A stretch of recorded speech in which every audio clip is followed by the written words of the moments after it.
Glória a Deus, glória ao Pai, glória ao Filho e glórias ao Espírito Santo de Deus. E graças a Deus que nos dá a vitória por nosso Senhor e Salvador e Redentor, Yeshua HaMashiach. Eu vos cumprimento com a doce e perfeita paz de nosso Senhor Yeshua HaMashiach.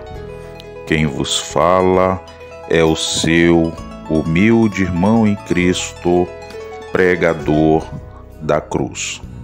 Quero agradecer a Deus mais uma vez por essa riquíssima oportunidade de ser seu mensageiro e podermos, contudo, analisarmos e meditarmos na inerrante e sagrada Palavra de Deus. Abramos as nossas Bíblias no livro de Lucas, capítulo 23, e no seu versículo 40. Diz as Escrituras Sagradas: respondendo, porém, o outro repreendia-o, dizendo: tu nem ainda temes a Deus, estando na mesma condenação? E nós, na verdade, com justiça, porque recebemos o que os nossos feitos mereciam, mas este nenhum mal fez. E disse a Yeshua: Senhor, lembra-te de mim quando vieres no teu reino. Senhor, lembra-te de mim quando vieres em teu reino. E disse-lhe Yeshua: em verdade te digo que hoje estarás comigo no paraíso.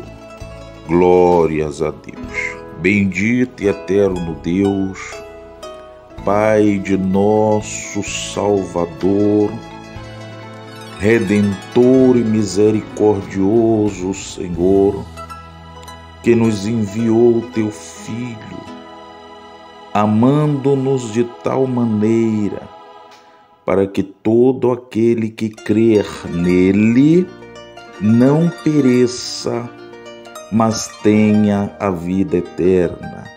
Peço-lhe a direção do teu Espírito Santo neste momento, para que o teu nome, Senhor, venha a ser proclamado, entendido, meu Deus, e aceito por todos aqueles que ouvirem, Senhor, a maestria do teu Espírito Santo. Usa-me neste momento, porque está escrito que sem ti nada podemos fazer.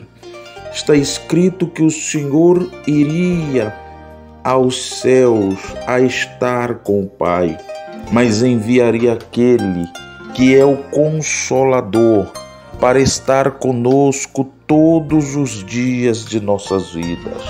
É Ele que prega, é Ele que fala, é Ele que convence e converte, Senhor, cada ser humano dos seus pecados, do juízo e da sua justiça.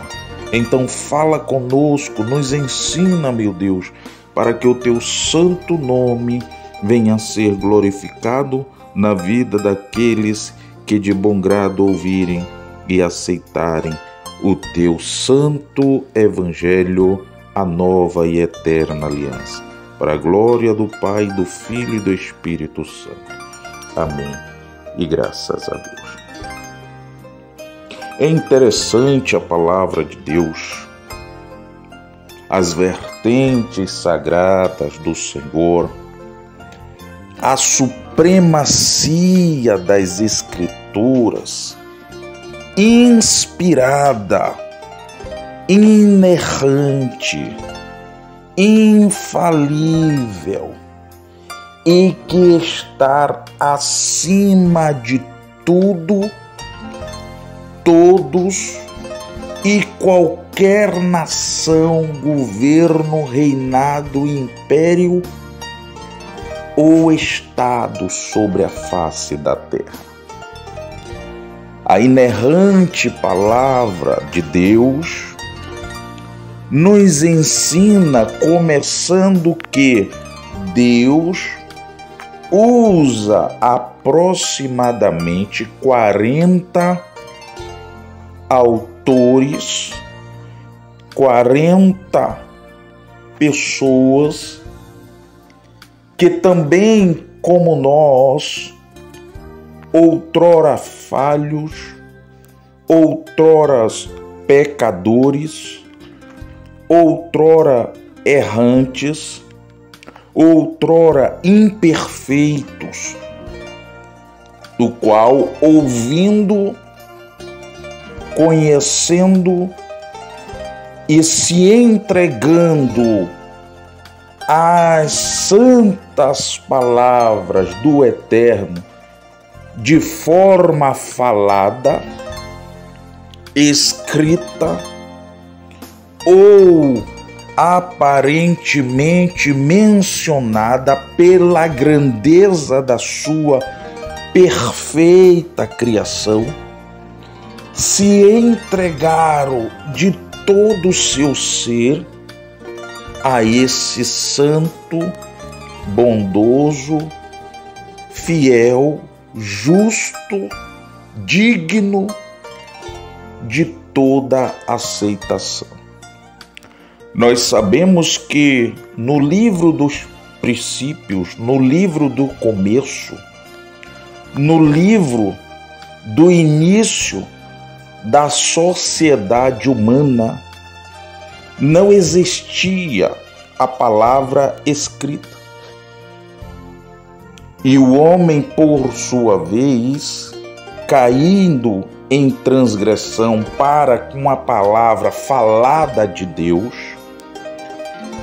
concebeu o pecado sobre toda a face da terra, tornando a terra maldita segundo a própria expressão dita do Criador, para com o homem em seu juízo perfeito e ortogado, para com os três principais seres envolvidos na desobediência. Primeiro, Adão.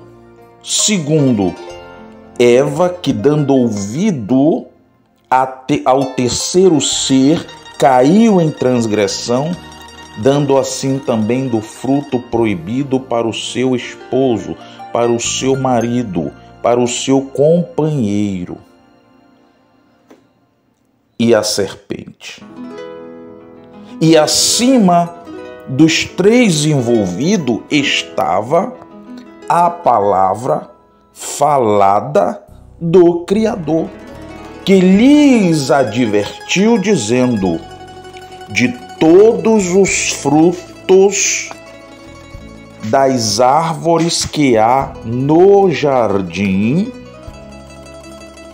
vocês podem comer, comerás livremente, mas do fruto da árvore do conhecimento do bem e do mal, dela não comerás, porque há de ser que no dia em que comerdes, olha aí Deus explanando já de antemão ao homem que ele sabia exatamente o que iriam fazer.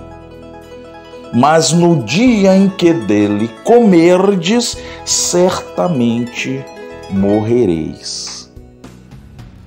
Então, nós sabemos que Eva comeu, deu ao seu esposo, caíram em transgressão para com a palavra inerrante, fiel e perfeita do Criador, outrora mencionada em áudio. A palavra do Senhor foi mencionada a Adão em palavras, em forma fônica. Não havia escritura, porque o homem, Deus o criou perfeito. Deus o criou eterno. Deus o criou para a eternidade. Deus o criou santo, puro, inocentemente. Então, quando o pecado se alastrou sobre a face da terra, o homem deixou de ser perfeito e passou a ser imperfeito, errante, sujo e pecador.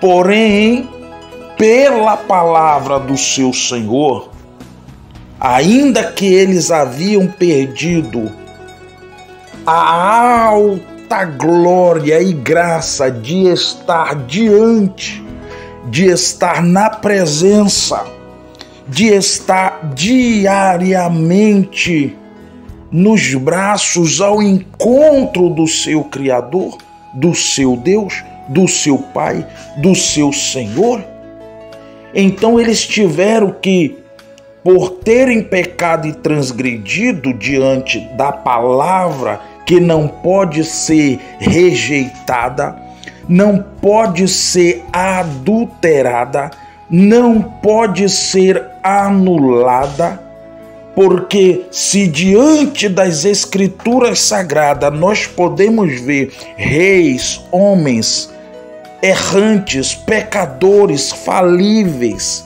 passageiros, com data de fabricação e de validade, não podiam anular os seus editos, os seus feitos, as suas palavras, os seus editais como reis sobre a face da terra, sendo homens falhos, errantes e pecadores. Imagine a palavra do próprio Criador, que é inerrante, imutável, inacessível e perfeita para a eternidade da eternidade.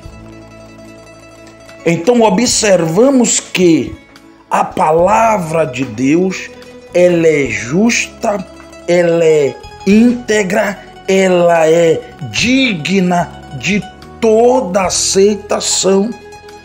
O próprio Messias diz que passará os céus e a terra, mas as suas palavras não hão de passar.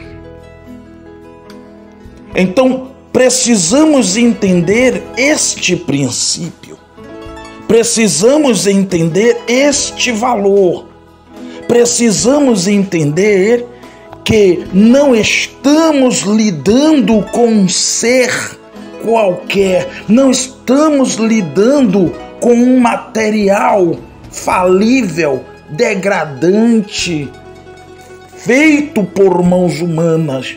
Não estamos falando de deuses criados sobre a face da terra para serem adorados, para serem venerados, para serem reverenciados. Há quem diga que esse nome Deus veio de Zeus, certo? Mas quem foi criado primeiro? Quem foi notoriamente exaltado primeiro? Foi o Criador, para depois vir os seres humanos com as suas ideias errantes, falíveis, nojentas, degradantes, que criaram os mitos e as suas mitologias na Grécia, dando nome ao seu supremo e Deus superior do seu país grego, gregoriano da Grécia. Quem foi? Foram os homens que criaram a mitologia de Zeus para que esse Zeus fosse o Deus que estava acima de outros deuses, como Poseidon, o deus das águas, Zeus, o deus da mitologia grega acima dos outros deuses.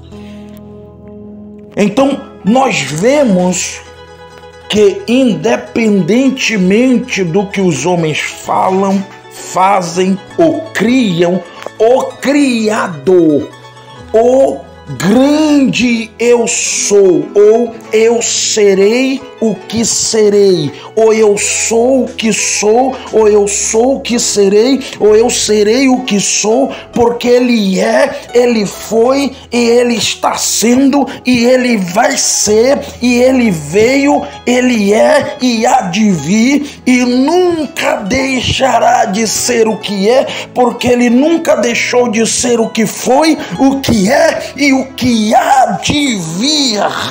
Halabachandarabacabaçu. Oricandalabachandarabacabaçu.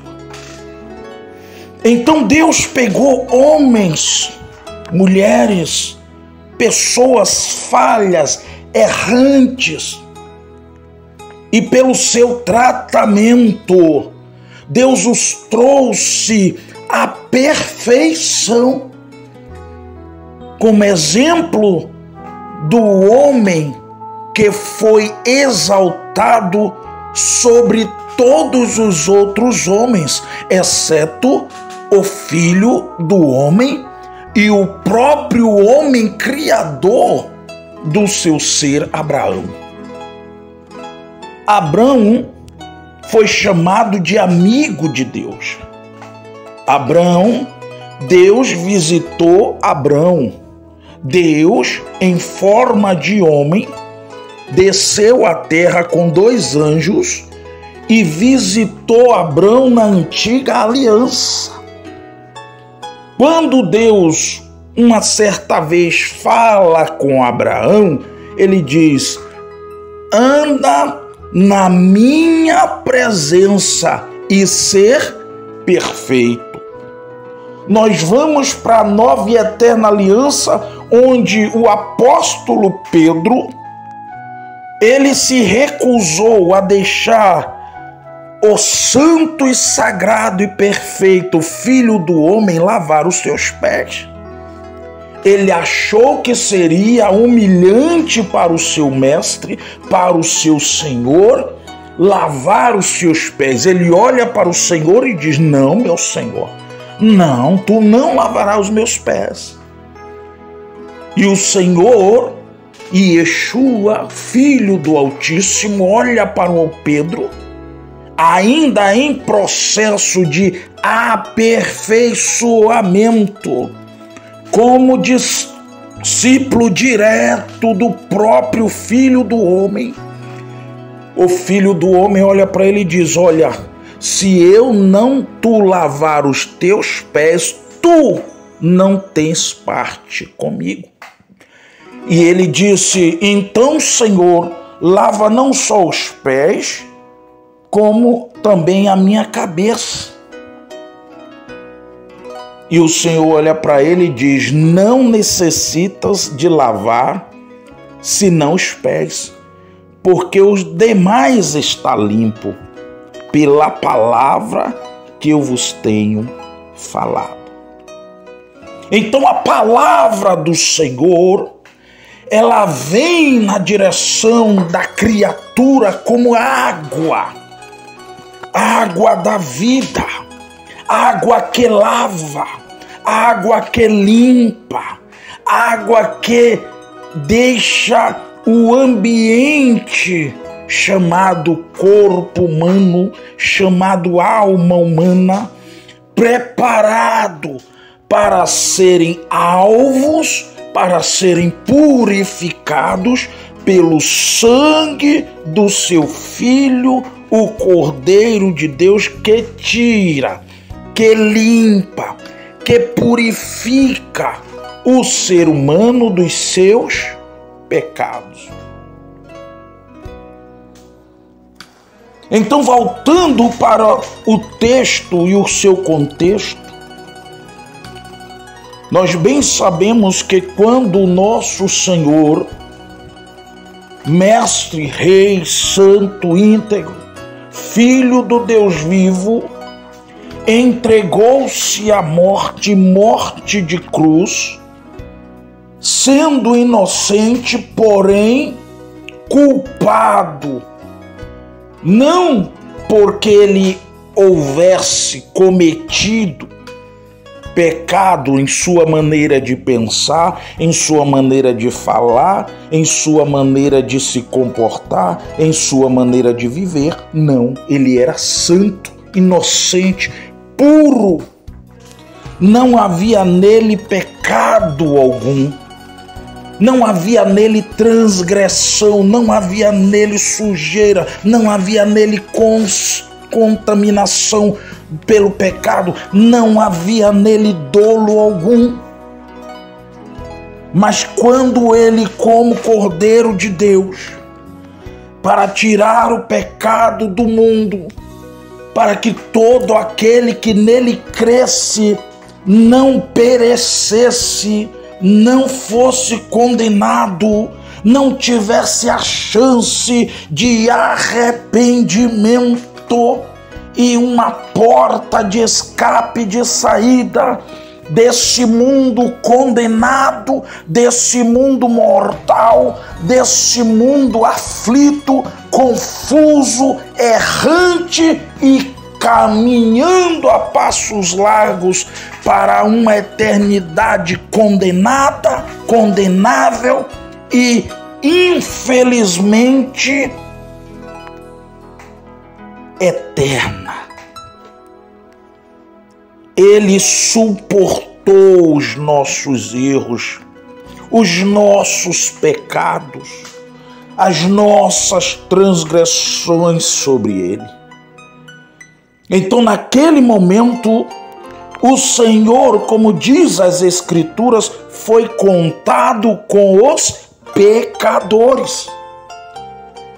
E ele estava junto a dois malfeitores, transgressores, condenados, culpados dos seus maus caminhos, das suas más ações, dos seus erros cometidos como ser humano sobre a face da terra. Então eles foram condenados. De repente, aquele homem arrependido dos seus feitos vê o seu colega de crucificação ao lado, blasfemando, condenando, desfazendo e desejando que, se o Senhor fora realmente o Rei dos Reis, o Rei dos Judeus, o que veio salvar a humanidade, ou os judeus dos seus pecados, dos seus erros e dos seus inimigos, salvasse a si mesmo e também a ele que estava pendurado com a mesma condenação que o nosso Senhor Yeshua HaMashiach havia sido pelo Império Romano. E um dos malfeitores, blasfemando dele, dizia: se tu és o ungido, salva-te a ti mesmo e a nós. Versículo 39 do capítulo 23. Se tu és o ungido, se tu és o Mashiach, se tu és o Messias, o eleito, o escolhido de Deus para salvar, desce daí da cruz, salva-te a ti mesmo e salva também a nós. Respondendo, porém, o outro repreendia-o, dizendo: tu nem ainda temes a Deus, estando na mesma condenação? Olha as palavras deste homem. nós precisamos entender que as palavras revelam muito sobre o texto, sobre o tempo, sobre o tema, sobre o acontecimento, e podemos desvendar, discernir e entender pelos fatos, pelas palavras, pela veracidade inerrante das Escrituras, o que o texto em exegese nos quer revelar. Quando este homem replica e repreende o que estava blasfemando do nosso Salvador, e o fala para ele salvar a ele mesmo e também a eles que estavam naquela mesma condenação que ele, o outro repreende e diz, porém o outro, no verso 40, repreendia-o dizendo, tu nem ainda temes a Deus, estando na mesma condenação? Olha, aquele homem estava arrependido. Aquele malfeitor que repreende o blasfemador estava sentindo o peso, estava sentindo a dor, estava sentindo o juízo dos seus pecados. Romanos 6, 23 está escrito que o salário do pecado, do erro, dos maus caminhos, das vãs palavras, das palavras malignas, do mau comportamento é a morte. Porque em Romanos capítulo 8, verso 1 diz, portanto, agora nenhuma condenação há para os que estão em Cristo, no Messias, no ungido de Deus, que não anda segundo a carne, quer dizer, que não pratica os pecados diante dos homens e diante de Deus, que estabeleceu valores, princípios morais ativos e inerrantes, imutáveis e infalíveis para a punição dos transgressores da sua palavra, dos seus mandamentos, das suas leis, dos seus estatutos e também das leis estabelecidas no reino dos homens. Então aquele malfeitor estava arrependido, e pelas suas palavras nós podemos ver que ele era um conhecedor das Escrituras. Ele era um conhecedor da Torá, porque ele diz assim, ó, tu nem ainda temes a Deus? Está escrito na palavra do Senhor, no livro de Deuteronômio, capítulo 6, a partir do verso 4, está escrito, ouve, pois, ó Israel, o Senhor teu Deus é o único Senhor. Amarás o Senhor teu Deus de todo o teu coração, de todos os teus pensamentos, de toda a tua alma e com todas as tuas forças. Então está escrito no livro de Provérbios e de Salmos que o temor do Senhor é o princípio da sabedoria. Então aquele homem, vendo a morte e a condenação que caiu sobre ele por causa dos seus feitos, dos seus maus caminhos, das suas ações, das suas desobediências, principalmente em não guardar os valores, os princípios, as escrituras sagradas que pela bondade de Deus havia e se pregava no templo e todos os sábados nas sinagogas dos judeus, e ele, desprezando a palavra de Deus, ele pereceu, porque está escrito no livro de Provérbios 13, verso 13, que o que despreza as Escrituras, a palavra de Deus, perecerá. Então ele desprezou a palavra, evidentemente o mal entrou, levou o seu corpo a praticar erros, pecados e atrocidades que não precisava ele fazer, cometer ou viver, e ali veio o que?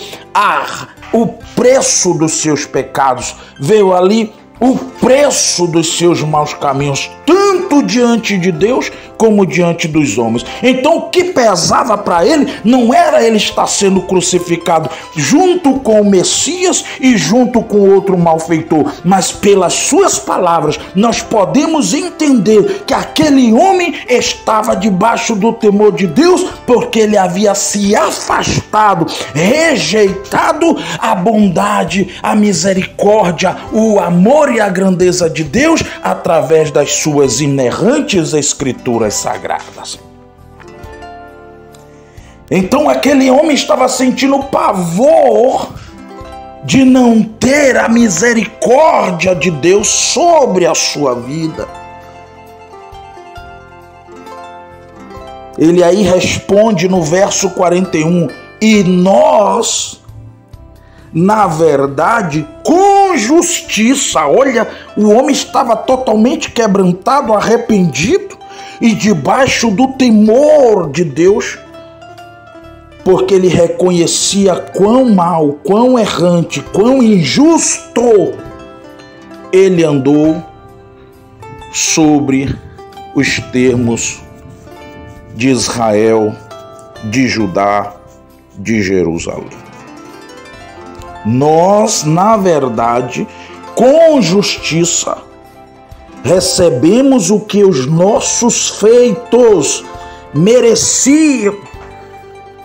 Quando ele cai na real e no arrependimento, ele percebe que ele realmente era merecedor do que ele havia praticado de injusto, porque ele via que a justiça caiu sobre eles. Não só a divina, como a dos homens, não só a do céu, como a da terra, não só do tribunal divino, como do tribunal dos homens sobre a face da terra. Em outras palavras, ninguém escapa, ninguém escapou e ninguém escapará do santo, reto e justo juízo de Deus, porque o Espírito de Deus vem e está sobre a face da terra, convencendo o homem do pecado, da justiça e do juízo. Está escrito: morreu, segue-se o juízo.